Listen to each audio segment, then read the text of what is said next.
we're here for an exotic exam, and the eyes are closed and they seem bloody, right? Well, one was bloody. Yeah, one eye's opening now, but yeah, they're kind of messed up. And I kind of wanted to have maybe a check for parasites or have a shot for parasites.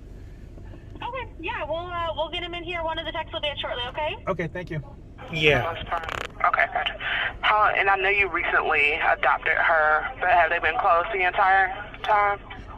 Yeah, I've been using the Fluker's wash, and she's been opening her right eye. She'll open her right eye, but the left eye remains closed. That's the left eye was the one that was bleeding too, but it stopped. Okay, gotcha. The left eye was okay, gotcha. And I understand she was kind of like outdoors, correct? More yeah, so. yeah. Someone, okay, yeah, gotcha. someone found her outside. She'd been there for a couple months outside. Oh man. Okay, gotcha. All right. And is she eating with you? Yeah. She's been eating some super worms. Yeah. Awesome. Okay. So she's 52 grams or 51 grams today. Okay. She is significantly underweight, which is I'm kind of happy about that. Okay. The appearance with her tail made me a little concerned about either there was injury to her tail previously at some point or in her lifetime, and then it just grew abnormally, essentially. Yeah. The other reason why we see that sometimes is excess of fat storage in there, and sometimes that can just be from an inappropriate diet more so.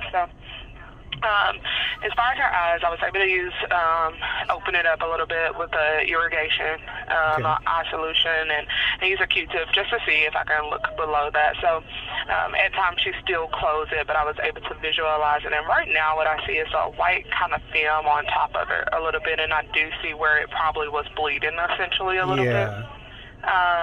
One of the things I'm a little concerned about is that she has an ulcer in her eye. Okay.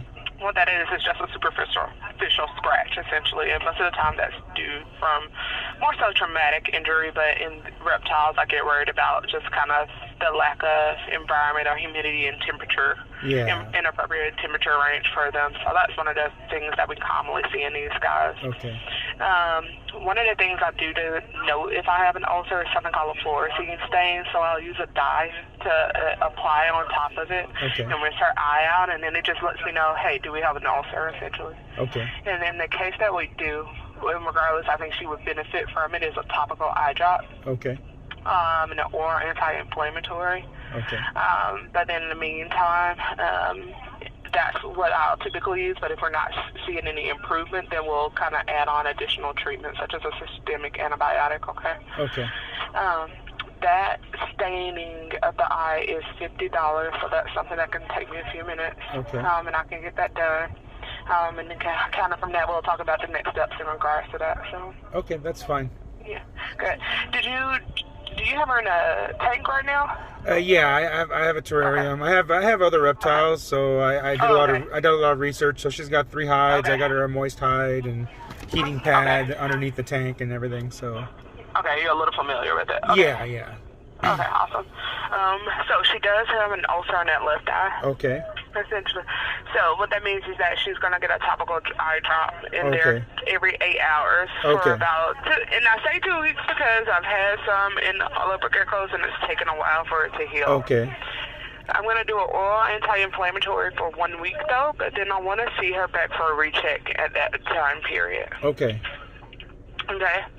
The anti-inflammatory is by mouth, so we'll provide a syringe with the medication. Okay. And then the topical eye drop, of course, is something we'll give too. Hopefully we can start an eye drop today, because she closes her eye at times. Okay. But once you use a moist cotton tip swab, essentially, and I use it to open it up gently, and she eventually opens it, and then that's when I will place that drop. So. Oh, the damaged eye, the left eye? Say that one more time? On the left eye, right? Yeah, correct. Just the left eye. Okay. Yeah, the right eye was fine. Okay. Okay. Well, give me a few minutes. Do you think that eye will fully recover? No, I do think definitely it's not where we need to be concerned about removing it right now. Okay. I would use medications to see if we can show improvement over time. Okay. For sure. Okay, good. Yes. Okay, and then does she need like antiparasitics or anything like that? Right now, what I would recommend is just doing a fecal on her. Okay. So at any point, we can attempt to get one today.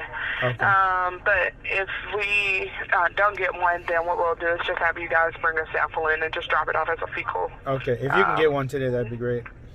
Okay. Let me see if she'll let us. Okay. All right. And then that fecal test is 48, and then we'll send it out to the lab, and we typically get results within 24 hours. Okay. And then otherwise, then we'll have her on her medications and have you guys go home with her. I noticed that on her left back foot, her nails look a little short, and I wonder if it's due to she just didn't have the proper humidity with her. Yeah, I think it's because it stuck shed. I helped remove a lot. I soaked her a lot and then took a lot of the stuck shed off. But she already had like toe damage, so. Okay, so it's improving at this point. Yeah. Okay, awesome. I try to keep her, if it's a shedding problem, I try to keep them between 40 and 50 humidity percent when it comes to humidity. So, yeah, definitely. Yeah, that definitely helps too. So. Okay. Okay, awesome. Thank you. No problem. Bye. Okay, bye.